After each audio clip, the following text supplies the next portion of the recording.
and welcome back to Justin Talks Villa, and I am over the moon today to be joined by a younger member of the Villa fraternity, Stefan Moore, a player who's now a youth team coach at Villa, who was at one point the youngest academy graduate to ever score in the Premier League.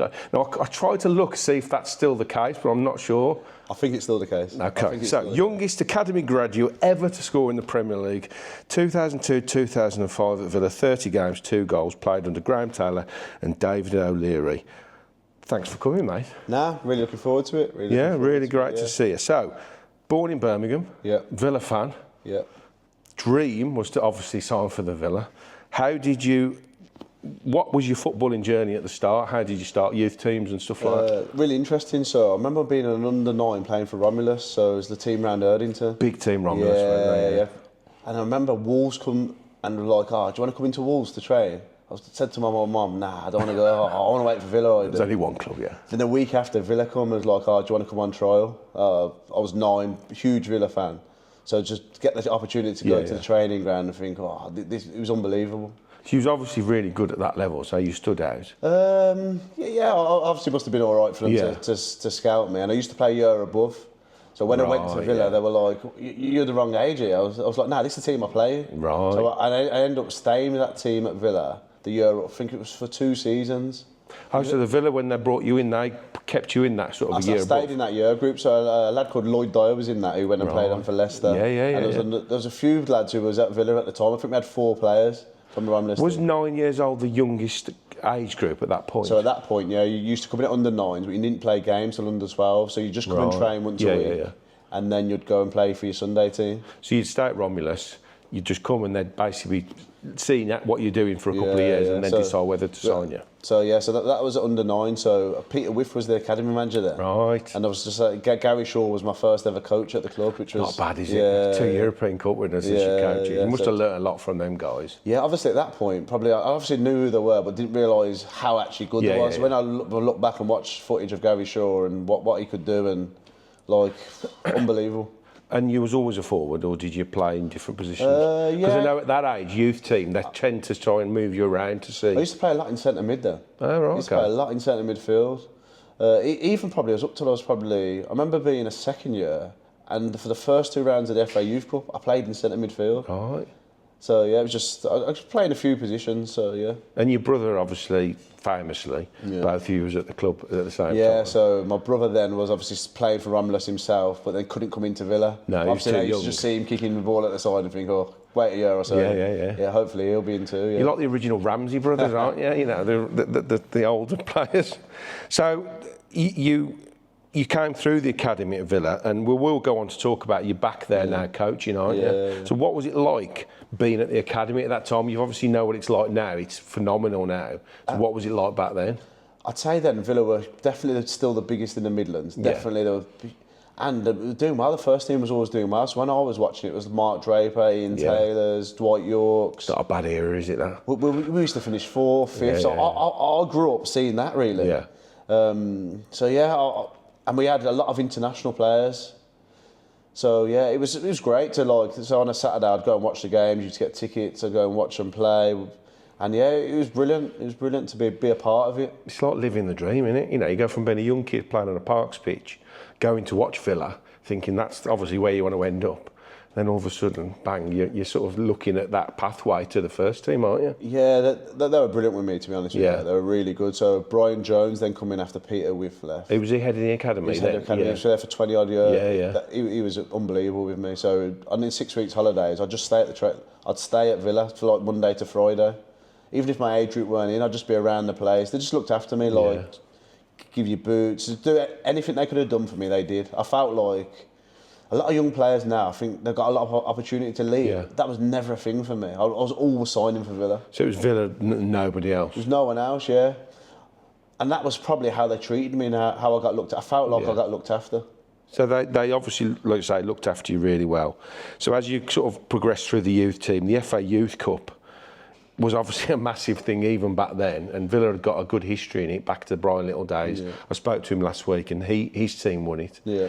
And then your team went on in 2001, 2002, I think. So the FA Youth Cup, we had a real good youth team, but it probably started for me when I was an under 15. Right. So I remember playing. I was sub in that game. J. Lloyd Samuel's era that was. So I think he was captain of the team. We lost to Everton in a quarter final, but I was an under 15. And you was 15 playing in the FA Youth Cup. So I was on the bench. And so the FA Cup, for people who don't know, it's an under 18 competition. Under 18 competition, but I'd say the better players get to could be around it. So I remember coming on it in that game, and Francis Jeffers scored. We lost 1-0 at Goodison Park. So it's really interesting that 4 years later we revisit there. Yeah, because we beat them in the final, didn't we? And I'd say we were getting stronger and stronger. So if you look at the year above me, it was people like Stephen Cook, Rob Edwards, Jonathan Bewers, Ben Willits had all been to the national school at Lilleshall. Yeah. So our youth team was good. I'd say us and Arsenal were the teams who were... We had a real good... The ones that are pushing, a real good group. So the year above me had a real good group. But I think we lost to Arsenal in the quarter. So I'm now was an under 16. I might have been a first year actually. My brother was an under 14. And we lose to Arsenal in the quarterfinals again. So it's Stephen Sidwell, Jermaine Pennant, Jeremy Allaire. So they had a real good team. David Bentley. So real interesting around that game. So we lost 2-0 at Highbury. But my brother had never played for the youth team. I think he was 14 at the time. And on the day of the game, I remember the coach coming to me saying, "I'm going to start you and your brother up front tonight." I was thinking... Had you ever played together before that? We'd played together because we played together, but not in a proper game. Not for Villa? Not for Villa, not in a proper... And he's playing 4 years up. On the night, he was the best player. Jeez. Like, some of the lads were like, "Who's this?" Like, "Oh, that's my little brother. That's my little brother. He's come for a game." But he just turned up. He was outstanding. Yeah. And I remember watching that game thinking, I can't believe what he's just done. Even though we didn't go on to win the game, I think they were real important blocks to actually going and win it. Of course. Because I'm a second year now, so a lot of the lads who are at the national school, Stephen Cook, Robert, they can't play this year. No. So they're too old. So I remember the start of that season going on loan to Chesterfield. And that was an experience. Yeah, but it was, yeah. Yeah, so I've been at Villa since I was 9 till 18. So get a call, you're going to Chesterfield on loan. So me and Thomas Hitzelsberger went at the same time. Oh, right. So I remember... Because he was in the youth team at Villa, wasn't he? They brought him in as a young kid, didn't they? Hit's another great guy. Real good footballer. So just to stick with the academy for a while, I played Sunday morning football, never, ever going to be good enough to play for a team. So how does it sort of work? So when you go there, once you've sort of got past when you're playing for them properly, as the year goes towards the end of the season, do they just bring you in and say, "Okay, we're happy with how it's going, we're going to keep you for next season"? Even though I was probably all right all along, before you go in for that meeting, you're worried. Of course you are, you're 11 years old thinking, did they still want me? But I presume as well, they're also bringing other people in at every single step up as well. All the time. So if you're Aston Villa, you can recruit, at this point, you can recruit from all over the world. So I remember in 6 weeks holidays, we'd have boys come over from Ireland, boys come down from Scotland. So they'll be just trial players? They'll be on trial, or they're already going to sign, which can't be there all the time because they live too far away. So Liam Ridgewell was a great example of that. We signed him at, I think it was around under 14s, but he lived over 2 hours away. So he wasn't allowed to come in until he was under 16s. Yeah. But they always get round it that way, don't they? Bring them in. Yeah, you just probably show what you can do and what the place is about. I remember players who didn't sign for Villa. I remember Gary O'Neill being in quite a bit and not signing. Kieran Richardson being in quite a lot and not signing. So these boys were probably went around a lot of clubs. But I never did that. I never felt like I needed to or wanted to explore other things. I felt like that was my home. It's amazing, really, when you think that the reach of a football club and all them players you're talking about, a lot of them have gone on to have amazing careers, but they're all from all over the country, all over Europe, like you say. So to be able to pinpoint, and everybody wants these players, don't they? Oh yeah. So especially now with the rules around the EU, English players now are in demand more than ever. Yeah. I always remember Kasper Schmeichel coming in. So when when Peter was at the club. When Peter was in the first team, So he used to. I remember him being there and training with us. And then when Peter moved on, he moved on. So that's when he went on to City. Right, and that's when he made the breakthrough, wasn't he? So you've come through the academy, you've got to the FA Youth Cup. Can you? This was something I asked Brian Little, right? So I'm going to say for you, his memory. He had to go back to 1971 to remember his team, right? So you haven't got as far to think back. Can you remember the 11 that played in the final? I'll be close to it. It's a test. This is a test now. Wayne Henderson in goal. Yeah. Andrew Wells right back. Yep. James O'Connor centre back. Yep. James O'Connor, I think for the semi-final, didn't play because he had a car crash on the way to the training ground. Liam Ridgewell, left centre-back. Peter Whittingham, left-back. Yeah. This is where I struggle now. Michael Foley played off the left. Peter Hines played off the right. Stephen Davis in the middle with Colin Marshall, me and my brother up front. You've banged it, yeah? Yeah. Yeah. Actually, it was Luke. It was, Stephen Foley. Did you say? Stephen Foley, yeah. Luke Moore, Stefan Moore, Peter Hines, Stephen Davis, Liam Ridgewell, James O'Connor, Colin Marshall. Banged it. Yeah. 11 out of 11. Yeah. And it's what a team that was. Amazing how many people went on to have careers. Most of them did, didn't they? I mean, Stephen Davis, what a phenomenal career. Unbelievable. What a guy. So he was one of the boys who'd come over a lot. So he from 12s. I can remember Dave always coming over in the 6 weeks holidays and Easter holidays. He'd always be over for a game, in for a week. So yeah, Dave over. You scored 2 goals in that game as well. So Goodison Park again. So I've been there probably 4 years ago. Lost in the quarterfinals. Obviously, we played Everton and had Wayne Rooney in the team. I was going to come on to Wayne Rooney. I was going to say, whatever happened to him? What a player. I remember us watching... How old would he be in that game? Because he was really... I mean, was he 16 when he made his Everton debut? He would have been a year older than my brother. So my brother was a year younger than him in that final. Wow. Yeah, but we'd watch them play Tottenham in the semi-final. Yeah. He scored 2 of the best goals I've ever seen. I was thinking, who's this? Like unbelievable goals at White Hart Lane, 2 of the best goals you'll ever see. Well, he was a man when he was, yeah. But people say that, but he could do everything. Yeah. I think he's probably the best English player we've ever had. Yeah, I think a lot of people would agree with you, definitely. Yeah. What was it like to play against him on that pitch? You know, I think at that time, because everybody expected. I remember watching that game, and everyone sort of expected, because the hype was all about Rooney, wasn't it? Yeah. But I remember I used to think it's the Rooney versus our own hype, which was yourself. Yeah, I think at that age you're just going to play football, aren't you? Yeah. And obviously you're backing yourself. You think, I fancy us today. Like I won't go in there thinking, we've got. Obviously, he was a big threat. I remember the first 20 minutes of the game, he could have probably scored 2 or 3 himself. But I think we did well to quiet him down. And then once we had some real good footballers. Yeah, if you look who went to have careers out of the 2 teams, we probably had more than them. Yeah, I would agree. He was obviously did the best out of everyone. Yeah. But if you look who's played, it'd be interesting to see that. How many Premier League appearances? I haven't got their team, to be honest. But how many Premier League appearances their team got and how many we got?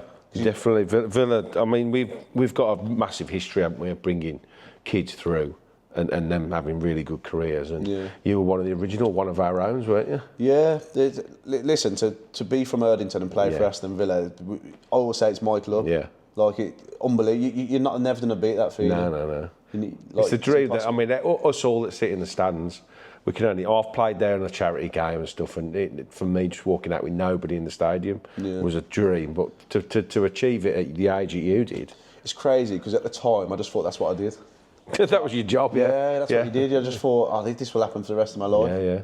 Where you don't realise how lucky you actually are to be there and to actually walk out at Villa Park. So your 2 managers that you played under when you made the breakthrough into the first team, and obviously I think those 2 goals in the FA Youth Cup final were a big factor in sort of your name becoming, wow, this kid he could really make it. Because I feel like it's the biggest youth. Yeah, it is, 100%. Villa have been in the Youth League this year, which has been a brilliant experience. Oh, the Champions League. But the actual FA Youth Cup, I think, is the biggest tournament for youth players in the world. It carries a lot of weight, I'd say. So things that happen in it, your name does get people notice, don't they? Yeah. So your name was, you scored them 2 goals, and then you became sort of the next big thing to come through. So John Gregory, really. So when I was a first year, I was only 17. I remember we played Sunderland away, and I was in the squad, and I was thinking, whoa. I didn't really train with the first team here. And I was on the bench on that night. Never managed to get on. But it was just like a great experience to be away. Because Villa's team then, there was like Paul Mercer. We were just talking before. Like, that squad, so just to name a few, I mean, this is the squad you came into. I mean, we won't go to defenders and stuff, but from the midfield onwards, you got George Boateng, Gareth Barry, Ian Taylor, Lee Hendry, Hitzelsberger, Merson, Stone, Cashlul, Hadji, Ginola, Angel, Dublin, Crouch, Balaban, Vassell. And you're at the bottom of that list, Stefan Moore. You missed off Marcus Olbach there.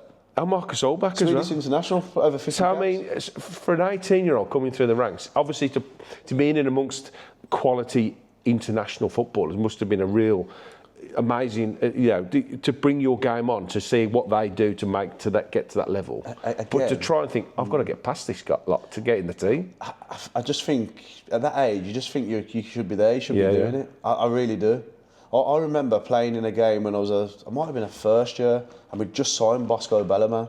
I think we paid 6-7 million for him. So we played Nottingham Forest in a behind closed door friendly at the training ground. Michael Dawson played for them, Jermaine Juniors played for them. I've scored 4, I think. We won 6-1, and I thought, I'm better than him. He never really did much for Villa. I know, but he still went on to have a good career. Yeah. He played Champions League. What was he like then? Because as Villa fans, we never really get to I just think he didn't settle. It was difficult moving countries. And so behind closed doors at the Bodymore, what was he like as a footballer? He was decent. Yeah. And he'd go around Croatia and score goals, so he was an international footballer. But I remember playing that game thinking, I can't believe we just bought him. So how old were you? I was 17 then, and I thought I'm better than you now. Like, so you got a £7 million international footballer coming in. You're playing up front with him. You banged 4 in at 17. Yeah, and I felt like I should have been there. Yeah. So that's probably, when I look back now, I think, some of the things I did. But then at the time, I just took it all for granted. Maybe, but you were 17, and sort of the job of an academy is to make sure that the players obviously improve all the way through, and the ones that they can see have got a real pathway to the first team. You've got to give them that confidence. Otherwise, that the natural ability you obviously had, if you haven't got that confidence to go on and play, then you will just get lost in that first team, won't you? I always say that if you don't feel like you shouldn't be there, you ain't going to be there. You're not going to. You've got honestly, to put yourself there. I've said that so many times when youth team players come through. There's like a moment when you'll see them that they'll come up. I mean, I've been following Villa for 40 years, and I've seen loads and loads, dozens and dozens of youth team players come through. But it's almost like a flick a switch. That they get the first team squad, they play, and they come on for 10 minutes, and then all of a sudden, after maybe 10, 15 appearances, they realise that actually I can play at this level and I deserve to be here. I was probably really fortunate I scored on my debut. Yeah, we'll go on for that in a minute. But yeah, I've definitely got that. That probably helped me. That probably helped me, and everyone else would have thought, he's all right, isn't he? Yeah, so Graeme Taylor replaces John Gregory. Yeah. He's the one that gives you your debut. What was it like working under him? What a person, what a guy. My favourite Villa manager of all time. Just made the young players feel like you should be there. Because that was his second spell at Villa, yeah. And again, if you think about the players we had a lot of good international footballers, but he was trying to change a little bit and go more youth. Yeah. So I remember him sitting in our reserve team changing room for hours and hours. So he'd do first team training, we'd just be chatting in there, and he'd come and sit in and say, don't mind me. He was just I think he was getting to know people's personalities. Yeah. It was odd, because you're thinking, it's the first team manager now. I better not say this, I better not say that. But he made you feel at ease. But it's important, isn't it? To not only the ability of a player, but how will they fit in this squad with all these big personalities as well? He was brilliant, he was. Like, brilliant for the young players. One of my big regrets is that he only was there for the one season with me. It was a shame when he went, to be fair, I think he was trying to change certain things and it couldn't happen at the time. He didn't get the time, did he, so he probably just thought, I'm fighting a losing battle here. So he then obviously spoke to you and said, look, I think you've got a chance here. So in the summer, come back pre-season and we're in is it Intertoto Cup? Yeah. So that I made my debut in that. So I remember playing in that. Was that at the Albion? We was playing at the Albion? No, it was at Villa Park. It was at Villa Park.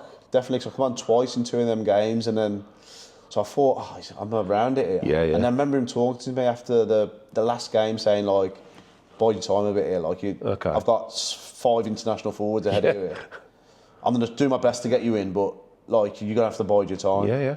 But I remember... But that's all you need, isn't it? Yeah, 3 weeks into the season, we played Liverpool at Villa Park in a reserve team game, and Bishchan played centre-back and Marcus Babbel played centre-back. Yeah. Scored a hat-trick. And I thought he was there that night, and I knew he was there. So the confidence he'd instilled in you to say, you know, you got a chance here. So then I think it was the week after the Charlton game, so I thought, I'm going to have a chat. I'm going to be around this. And I thought like I should have been there. I like that confidence, and that's. I don't think you would get to where you got to without that confidence in your ability. It's mad though, as you get older and you got more responsibilities and whatever. You think loads more around stuff. Yeah, but again, you're young, you live in the dream. You just at that go out point. there and I'm playing football at Villa Park. Yeah. It's be good. It's not bad, is it? So we'll come on to the goal. Now, I was at this game, and I watched the game. I watched the highlights back the other day when I knew you was coming on, and I vividly remember the first goal, Ulysses da Cruz, shimming his way through the goal, toe poking it in the bottom corner. And it was only when I saw your goal that I remembered how bloody good he was. Now, for a young kid, was it 18? I was 18, yeah. So you come off the bench and within 10 minutes you score. I'm going to put it in while we're talking about it. So talk me through your goal. Talk me through when you said you was playing foot with Angel, weren't you? Yeah, so he was a real, like, I always talk about our ex-players, like Dion Dublin, Angel. I'd listen to Were they welcoming? Oh, they were unbelievable. I still speak to Dion now on a regular. If I need anything, I can call him. Because unbelievable character. I think you were sort of your breakthrough years were after the old days that they wouldn't welcome kids into the dressing room. There was like a shutdown, and they were like really not welcoming place to go. But those guys they welcomed you in, and they like encouraged you and helped you and spoke to you. Don't get me wrong. They didn't want you to lose the place, did you? Obviously, and you earned your finger around the training ground. So if you did something wrong, they put you in your place really quickly. Yeah. Like, you learn a lot more off them. I think you learn off your peers rather than the coach. Coach telling you every second, or, "Oh, Dion, don't do that. We don't act like that. Why are you not working here? Why are you not running back here?" Right. And watch how he trains. Yeah. Watch what Juan was doing. So Juan couldn't speak a word of English. Within 4 months, he's speaking English. He's in before the youth team. Because his body probably wasn't in the position what he needed to be to play in the Premier League, toughest league in the world. He was in before the youth team. He'd already done a session before we got in. I was thinking, whoa. But you watch and you learn from them, I'd say, which is really, really important. They're great role models, aren't they? I always remember Juan Pablo Angel used to, so we had a goalie coach called Eric Steele. Yeah, he used to always try and tell me what to do. And Juan used to always say, "Stop listening to Eric, listen to me." He's a goalkeeper. Yeah, listen to me. I'm a forward. You do what I say. And he used to just tell me, when you get the ball, do whatever you see, whatever you think, try. So I just thought, I've got a chance of 1v1 here. I might as well have a little run at these. So he rolls the ball into you? Yeah. And I think, there might have been 2 defenders, and I just thought... There was 2, I'll take these on here, like, I fancy this. I'd already had a few little runs with the ball and thought, I've gone past you here.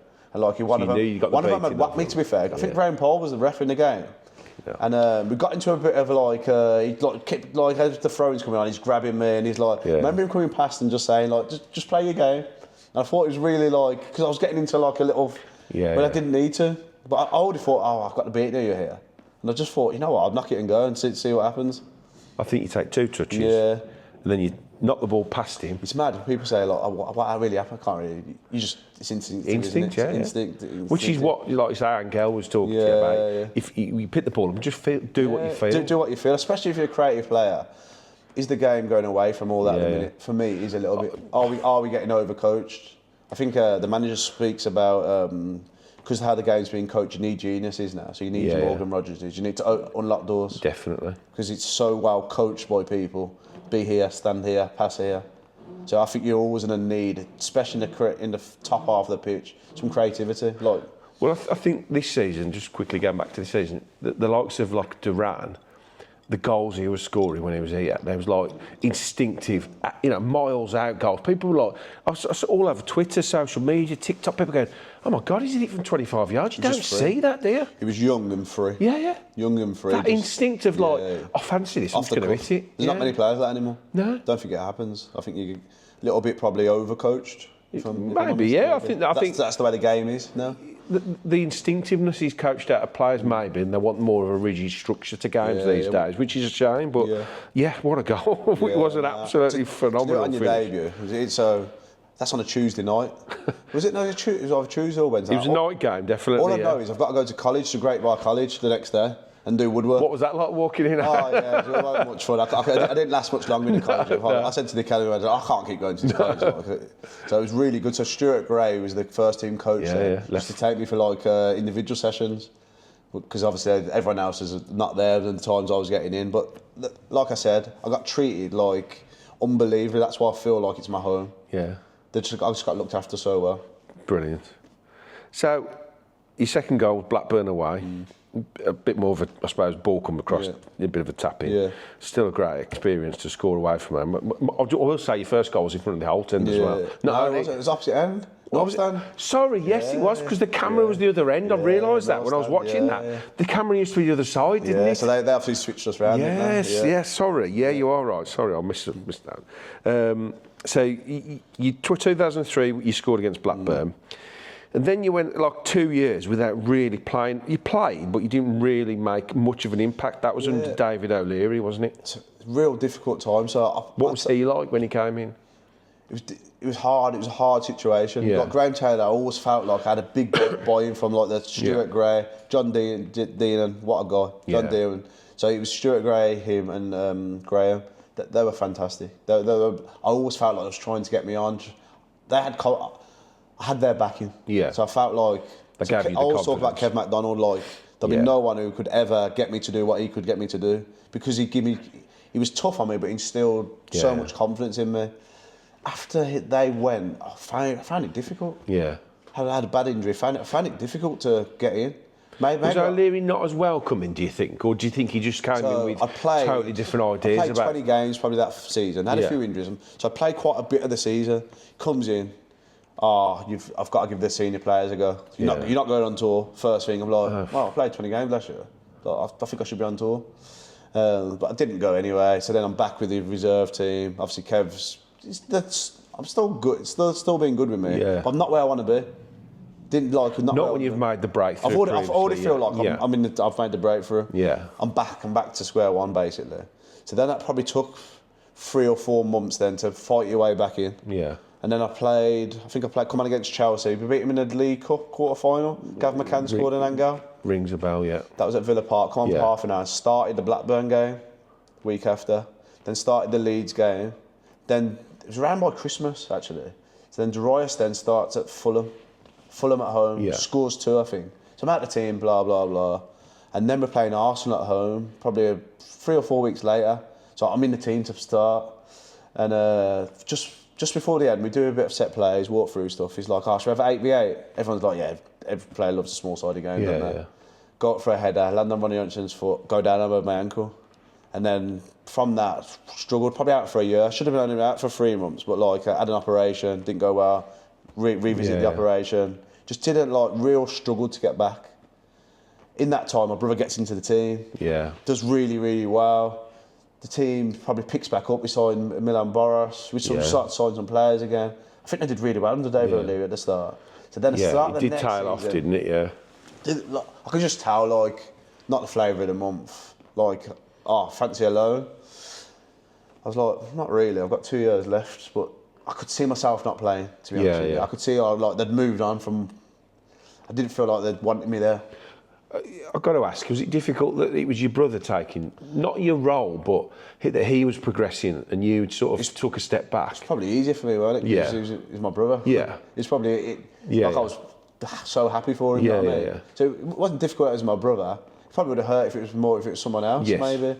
And again, you're in your own bubble. Okay, Villa's not probably the placement. Let's go on loan and see what happens. Listen, football changes so quickly. Yeah, God, yeah. Had 2 years left, and so I think I was injured in that pre-season as well. So I'm picking up loads of injuries now. Again, probably not down to going away in the summer and not probably doing the work I should be doing. Yeah. So probably not working hard enough away from the pitch. But you'd had a different kind of atmosphere of relationship with O'Leary. So whereas Graeme Taylor was sort of giving you that encouragement that you're going to be a part of it. Yeah.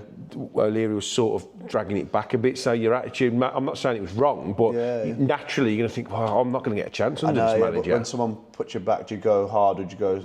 I probably didn't go hard, if I'm honest. When I look back now... When you look back, did I do enough? So I always talk about gym, I'll go gym. I never did gym, I never... Right. It was a thing that, do you want to do... It wasn't compulsory stuff. So I always say, easy to get somewhere once, try staying there. Right. Yeah. Easy to get. So James Miller, what he's done. Yeah. How he's done that is unbelievable to me. So I got there, didn't work hard. When you get there, work even harder because there's someone else wants your shirt. Of course there is, yeah. Well, it's phenomenal. Do you think almost it was a bit too young when you broke through, that you wish you'd have had maybe a few more loans before you got into the team? I think I was there, I felt like I was there. Good enough, you was old I was there enough. On credit. Yeah. But then when I got there, did I do enough? Yeah. I'd probably say not because I didn't stay there for long enough. So then you had to move on. What was that conversation like? Was it like you've just alluded to? It probably wasn't that clear. No. It wasn't like, I'll sit down here. It was like, Millwall have come in. Do you fancy going on loan for 6 months? So I didn't really know much about it. It's a championship club. I thought, you know what? I'm probably not going to play much. Yeah. Go. So I went a week before the season, played in the pre-season game at Wickham for them. Dennis Wise was manager, Ray Wilkins. I already knew from England set up. So from England youth setups, already know Ray Wilkins, what a guy. Everyone says didn't know what a Dennis nice at all, guy is, but he was good as gold. But then so we played Plymouth away the first game. Away at Plymouth, I just remember on the coach on the way there, never seen so many police. Millwall, because it's Millwall. Oh my God. Like, unbelievable. It's a different kettle of fish in Millwall. They've had to travel far here, and and I remember, so it was 0-0, probably 10 minutes ago. Ball over the top, head forward to the left side of the goal, shoot off my left foot, probably missed the target by, goes over the bar by an inch, but pull my thigh in this first game. Again, haven't played enough in pre-season. Gone away with Villa on tour this time, but probably not had enough minutes. So we brought Colton Coley in at this point. Yeah. Know Coley really well, another great kid. But I'm thinking, I haven't played probably enough again. Get thrown into a 90 minutes game, 82 minutes to pull my thigh. And then so I'm there, like trying to fight back, trying to. It's almost like a catalogue of things that just not going right. Again, can I try to blame everyone else, or what did I actually do about it? Like when I look back now, I should have done a lot more work on myself, because it's not their careers, is it? No, but you can't help getting injured, I suppose, and that was just circumstances at the time. Injured, but you can do work to come back, to prevent injury. I could have done more in the summer. I could have done some more gym work, maybe. I don't know. I think all that stuff would have helped. 100%, yeah. So then you left Villa permanently. I think you went to QPR. So before that, I come back to Villa at Christmas, and then we ain't really got many players, so I'm getting on the bench again. I'm thinking, let's sneak back in here. But really, I could just tell, so me and my brother on the bench, come on. He might put me on for 2 minutes. So we only played once together in the first team, in the FA Cup game against Manchester United. Crazy, but I thought you'd have played more. I only played once in the first team together, but I'll never forget that day. I think we lost 1-0 in the FA Cup. He was at home. I just remember me and my brother got drug tested after the game, and Rooney and Scholes were in the room. I just remember having an hour with him, just chatting all around football and. Yeah. Really. Did he remember you from the youth team? Yeah. So to be fair, I've got his shirt from that game. Really? And then a bit later on in life, I got him to sign it. Blah blah blah. Nice. No, it's good. So at that point, then you think. So when you did eventually get let go. Yeah. So had a year left. So after that, I went to Leicester on loan. Yeah. So I go to Leicester. I've still got a year left at Villa. So Leicester meant to sign for Leicester. So they're offering me like a 2-year deal. I've got a year left at Villa. I'm thinking probably a good time to go. Yeah. And then the Leicester thing goes a little bit. Season finishes, come back to Villa, because Championship they finished week before. The Leicester thing goes a bit quiet. So I go on holiday, and my agent calls me and goes like, "Listen, Leicester are not coming forward. QPR for a 3-year deal if you want it." So I was thinking, that don't sound bad. But again, sign for QPR. So I'm on holiday. Sends me the contract through. I sign for QPR. I haven't met Ian Holloway. I don't know where I'm going to live. I should. How old was you then? 21 was you? No, I'm 22, nearly 23, I think. Right. But how am I signing for a club and I haven't met the manager? Where do you want to play me? How much? You'd had no conversation with him whatsoever. I haven't spoke to him, but signed for the club. When I look back, there's things I'd never let happen to my son, or if I was advising anyone, come on.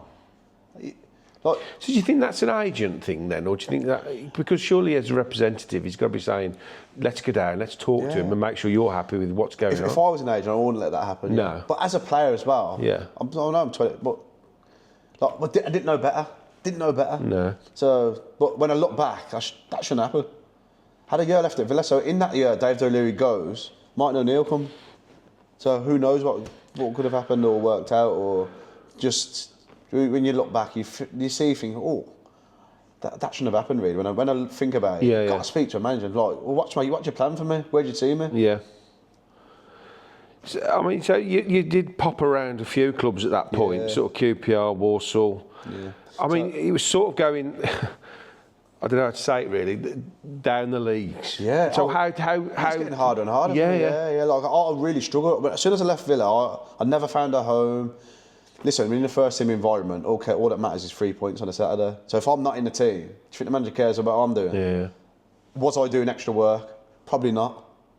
So again, that wouldn't happen nowadays. No. That many staff. So you've got more staff now. So if you're not playing, you're training, Yeah. All the manager cares about is winning games of football, 3 points on a Saturday. Do you feel like you got the support you needed Because obviously when you've come through at Villa as a young player, you've got this hype around you, you know, the next big thing. The next minute you're dropping down and then you're going from here to there to there. I think in the modern game, you get more support now. I don't think it would have happened. So to talk about, I don't think it would have happened basically. No. There's a lot more support, but I always look back at yourself. Like you can always say, "Oh, I'm not sure I've got support for that." But what were you? I didn't do enough. Right. So I'll always look back and say, I didn't know better, for one. So you only know what you know. I didn't know better. I should have been doing more. And if I weren't doing it, someone should have been telling me to do it.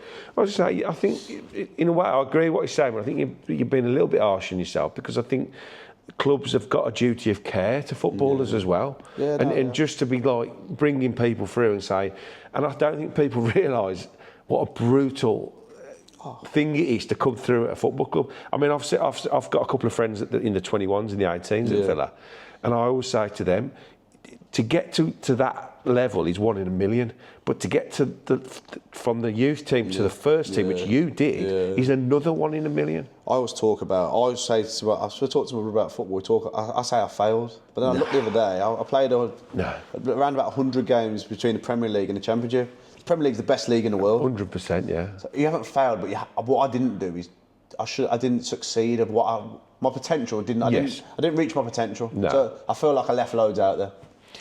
I think you've been. I'd give anything to play half the levels you did. I found an article that you did, and it stuck with me really. I don't know. Yeah, you said I believed in myself at Villa, but when I left, it went. What do you mean? You sort of. It's probably I felt like I needed backing from people. Yeah, I'd say the real best players don't, because they just I'm going to do it whether you like it or not. Yeah. But I always felt like I needed support, maybe. Yes. So Kev McDonald's would support me. He'd give me a rollicking as well, but I feel like he had my back. Yeah. I felt like that went away. Because again, he probably could do that because that was his more of a role, a development role. We're in the first team environment, there's less and less development. So I'll talk about another thing, like how many managers, first team managers, actually made players better before. I think they do now. I think it's different. If you look at what's going on in our first team at the minute, players are getting better. Yeah. If I have to have this question, so my brother talked about Brendan Rodgers, made him better. Yeah. Name me another manager that made him better. You probably won't, because they care about the 3 points on a Saturday. I think also you've got the fact that when you're a young kid coming through the ranks, they obviously see your ability and realise that you've got this potential to be a certain star in the first team.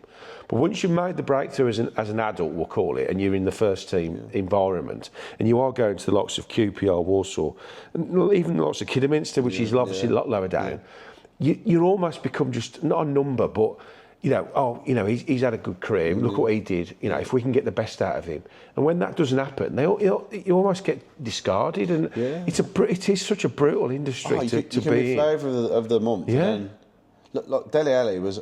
Look what he was doing. Is he a bad player now? No, he's not. But he's probably lost some confidence. Yeah. Someone's obviously Cessa's seen something in him, and he's in Serie A again, isn't he? Yeah. So I hope he can go and kick on massively. Yeah. But it's difficult. I think when you lose that probably mojo, it's really difficult. We always talk about trauma.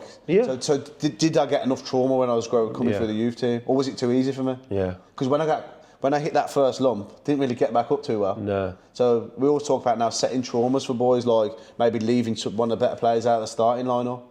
Right. But then, is that organic? Is that what should happen? Because I think players will all sniff things out. So if you do things that don't look right, it's really difficult to get it organically. Yeah. So I always say I never had much trauma growing up. So you had quite a smooth ride through, run. Yeah. So when the first bumps come, struggle to get back and get over them. That's what I definitely feel that.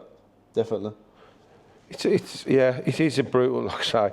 I mean, it makes me laugh when I go down to Villa and watch the first team play, and somebody takes a poor touch, or they'll have a shot and it'll go just wide, and the people are shouting abuse.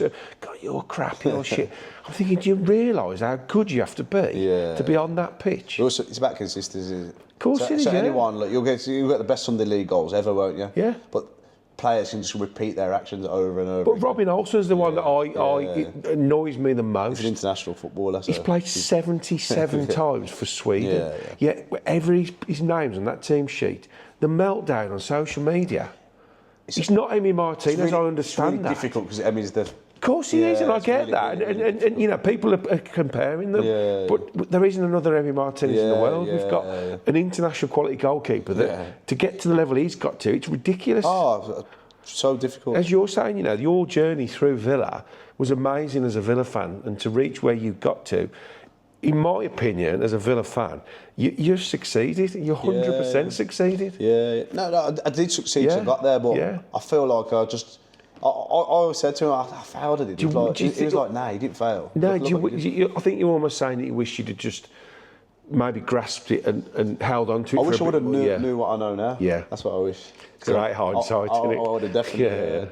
I would have done things slightly different. Yeah. I would have. Do I regret what I did? No, because I've still had a good life, but I would have done things slightly different, definitely. I mean, we are going to come on to your coaching. Yeah. We're going to do another pod where we're going to talk to Stefan about his role at Villa in coaching the under-15s, 16s, and we're going to do one talking about the FA Youth Cup final that's coming up. But you are in quite a unique position, and I think the club are clever to bring you back in as a coach. Really interesting. So I've done the journey as a player. Yep. I've done a journey as a parent because my son's in the under-21s. Now I'm doing the journey as a coach. And the 3 journeys you can do, I've been on all 3 of them. It's amazing, isn't it? And so we'll talk more about that in the thing. But so non-league, I'm a huge advocate of non-league. I love non-league football. I've got Hensford right by me. I go to Chasetown. My daughter has actually seen someone that plays for Bromsgrove Sporting, who's a lovely lad. I'll give him a shout out. Good footballer as well, left back. You need a left back. How much did you enjoy non-league, and did you almost feel relieved when you got to that point? I remember being at Kidderminster, still being a full-time player, in a park somewhere thinking, what am I doing here? Like, looking round, it was raining, I was thinking, what am I doing? I remember coming after that session and someone I knew called Rob Elms was at Hales Owen. Yeah. It was like, we can pay you what they're paying you and just be part-time. I was like, what do you mean part-time? I didn't really know what it was. I didn't really know a lot about it. Because you'd come from where you'd come. Yeah. So I ended up signing for Hales Owen. I think I was 27 or 28 at the time. So I was at Hales Owen. I remember going for pre-season. After the first month, I thought, I'm going to get paid here. So I went to Matt Clark, the manager. I've gone, Matt, when do we get paid? He's like, no, you don't get paid in pre-season. I said, mate, I ain't come here for a month. And to be fair, they managed to get the money to and paid me. Yeah. But I had a great time. So Hales Owen, I was there for 18 months. I think in the first season, I scored 45 goals or something. And Crawley, Steve Evans, tried to buy me. So I remember him offering 25 grand and he wouldn't tell me. I was like, mate, it's my last chance to get back in. Going back up again. So I had a big fallout with the owners. They wouldn't let me go. So after that, was you on a contract there then? Because they have these 3-week releases now, don't they? If you're on contract, you can put 7 days in for players to leave. Yeah. But I was on contract, they wouldn't let me go. And that's the year when Crawley played Man United in the FA Cup the next season. I can remember at Old Trafford thinking I should be playing this game. Crazy. So start of the next season, I fell out with him massively now. Over the Crawley thing. I've wanted to, obviously. That was my last chance to get back in full time. Yeah. So then I come into training one night and they were like, someone wants to buy you. I was like, where is it? And they were like, it's a team called St Neots. It was in Cambridge. I was like, what step there? I was at the bottom step of the pyramid. I was like, it was like go and speak to him. It's the best thing to do. Like, they've shown an interest. So the guy ends up coming into Birmingham and I meet him, we have a chat. Basically, we do a deal. Like, so I've agreed a contract with him now. Yeah. So then he's got to agree a contract with Hales Owen, hasn't he? So they meet once. So a transfer fee? Yeah. Can't agree the fee. I'm like, what? Can't agree the fee? So they want to sell you, but they won't. That's unbelievable. They got me for free anyway. Yeah. So we end up meeting at top of Broad Street. I think it was a Hyatt back then. It's not a Hyatt anymore. So we all meet. I meet the one owner, and the other owner goes in with the other guy. So they end up doing a deal, and he ends up paying for me, like on his card there. Like, what? You have a card machine? I think it was 25 grand to be fair. Really? Yeah, and they were at the bottom step. They must have had some investment at that level. Like, so the guy who used to run them, sold a logistics company. I can't remember for the amount of millions, but sold it for quite a bit of money. But so I went there the first week, like go training on the Thursday. So sorry, how old would you have been then? So I've done a year at house. I'm probably 29 and Oh, okay, so mid-late 20s now, yeah. So I go training. So the deal is that I don't train. Brilliant. So it's quite far in it. So I'm thinking just play the game. So I said I'll come on the Thursday to meet the lads because I'm going to play on the Saturday. So you play the first game like in the FA Trophy. So turn up on a Saturday. We win 14-0. We got sprinklers out there. I'm like, this is nice here. New stadium, sprinklers coming out the thing. Score 6. I'm like, oh, this is good. So I had 2.5 unbelievable years at St Neots. Well, looking at your non-league record, it is phenomenal. Yeah. No, listen, you turn up, you have a game of football, you forget about it, it's put away, like you could probably go out on a Saturday night and you just enjoy it. It's just, so do you think you fell in love with the game again? I loved it. I loved non-league. It was brilliant. Like, what a place. Like, so there's loads of great players in non-league. Yeah. What I talk about is mentality. So they want to go out on a Friday night, they do. So if you want to be a proper player, you can't do that. No. But there's so much talent in non-league. It's unbelievable. There's loads and loads. But it is mentality. Yeah. It's like they want to enjoy their life in a different way. Don't get me wrong, you can enjoy your life being a player, but there's times and places. There's so many good people in non-league football. It's unbelievable. So from St Neots, I ended up signing for Leamington. Yeah. So that was to come back up a bit close to home. It was. So we had a bit of a fallout. They changed manager. He wanted me to train. I couldn't train. I said I can't. That's not my deal. Like, I ended up falling out with him. So the owner then pulls me. I remember we had a Christmas party that day. So I come in. He's like, I need to have a word. Yeah, blah. But he said like, we're not going to renew your contract at the end of the year. The manager needs to start coming to train. I said I can't. Like, and he tried to have a little go at me. And I said, listen. Was you working as well? Yeah, so I had a taxi firm at this point. Of course, I had a taxi firm at this point. So yeah, I used to own a taxi firm. So I was doing that. I said, I can't come training. Like, it's too far for me. I can't do it. And he tried to say, like, you're taking the piss out of the club, blah, blah. I was like, I'm not. Like, we've had a great 2.5 years. Let's agree on something now. I mean, surely your goals would say, well, why would you? You're like the Paul McGrath non-league. Don't train, but do it on a Saturday. It was like, listen, I'll give you a month's money. And like we shake hands. It's been good. Like I was like, let's not fall out. Yeah. Like it's not working at the minute. I get that. So I end up agreeing. Like and in the end, we shake hands. I walk away. They're happy. I'm happy. They ain't got to pay me. They just give me whatever money they've given me, and then we've walked away. But I had a great time there. End up shaking hands. I end up signing for Leamington. So Leamington are in their league, aren't they? So first game at Leamington, first game for Leamington. Score a hat-trick there, no? First game, manager rings me after, he's like, I knew that was going to happen. Honestly, felt good though, that was good as gold. I bet it felt good. I ended up winning the league for Leamington. Right. In that summer, St Neots ended up calling me up saying, can you come back as player coach? I'm like, it's too far. Like so it just shows football. Always walk away, always shake hands. Or, like no hard feelings, just football. It's one of them things.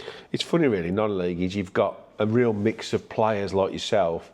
I mean, I say Hensford is right on my doorstep, and last year Nathan D'Alfonso signed for him, and Leroy Lita was there for a while. You've got this real eclectic mix of footballers that have played at really high levels that are coming down, and then young players like you say that are quality, but they haven't maybe got that real killer sort of instinct to go higher. Need a bit of luck. I think it's so important in football. Look. But it's a great level to play at still. Oh, it's brilliant. So at Leamington, I met Paul Holloran, and literally I'd be at Leamington for a bit, and then I'd leave, and I'd come back, and I did that for probably 3 years, and then I ended up going to Solihull Moors with Marcus Bignett, one of my old teammates. So ended up getting promoted into the conference. I'm like 35 now. Thinking, I was going to say, you must be I'm thinking, I can't go back. Like, it's a difficult conference.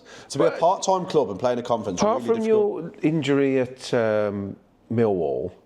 Was it Millwall you said you got? So I had a bad injury at Villa. At Villa, so then the Millwall injury. You've really done okay for injury. Not too bad. Like little things here and there, 6 weeks out, and bobs, just probably your body not being. But 35, still playing it. I was coming towards the end now. Then I was thinking, this is like I don't know how long I can keep going on. Still scoring goals though. It's when the centre halves run past you, and you're thinking, I used to be able to run past them. The big 20-stone goal. I went to watch my daughter's.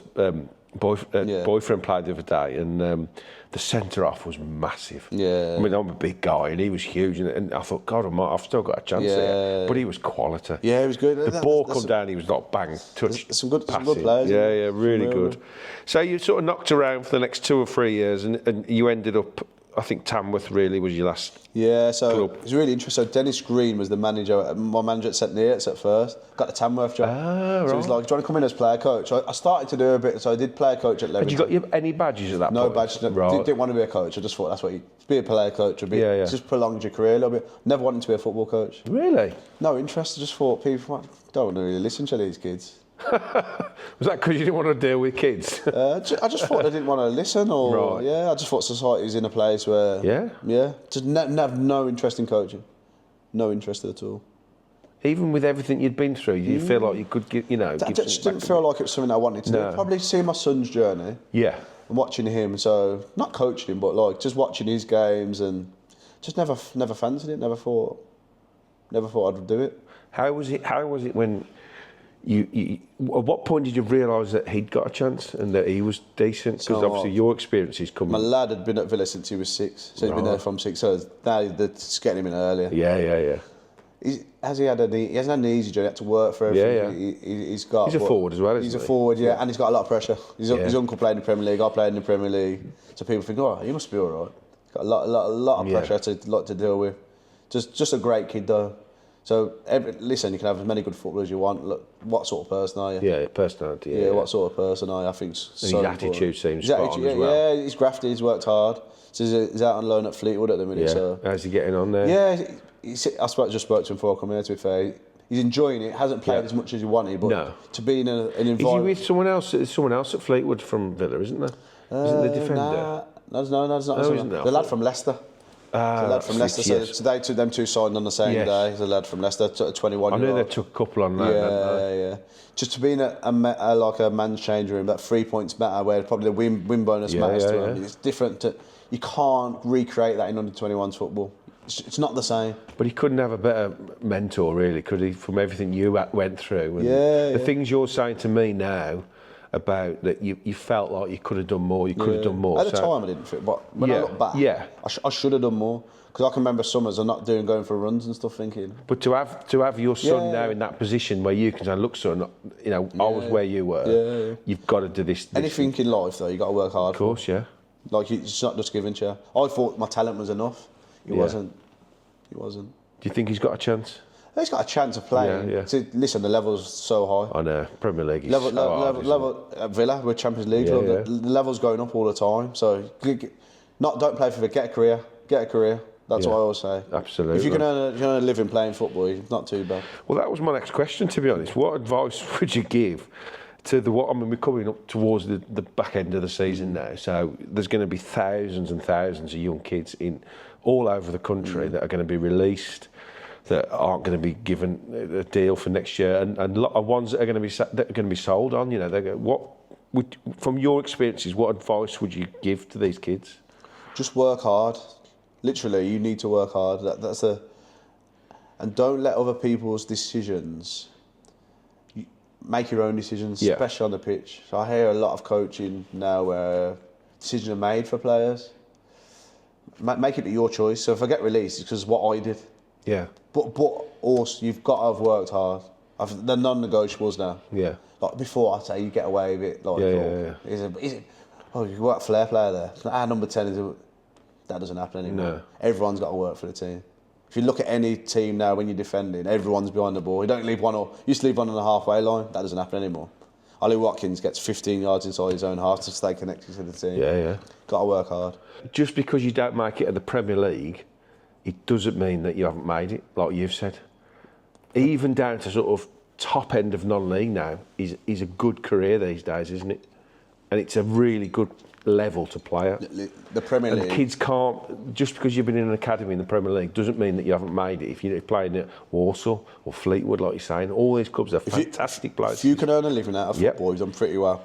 Just think in England how many foreign players we've got now. Yeah. So the quality's going down and down and down. Mm. So if you've made a career and an earning out of football, I think you've achieved something, definitely. 100%.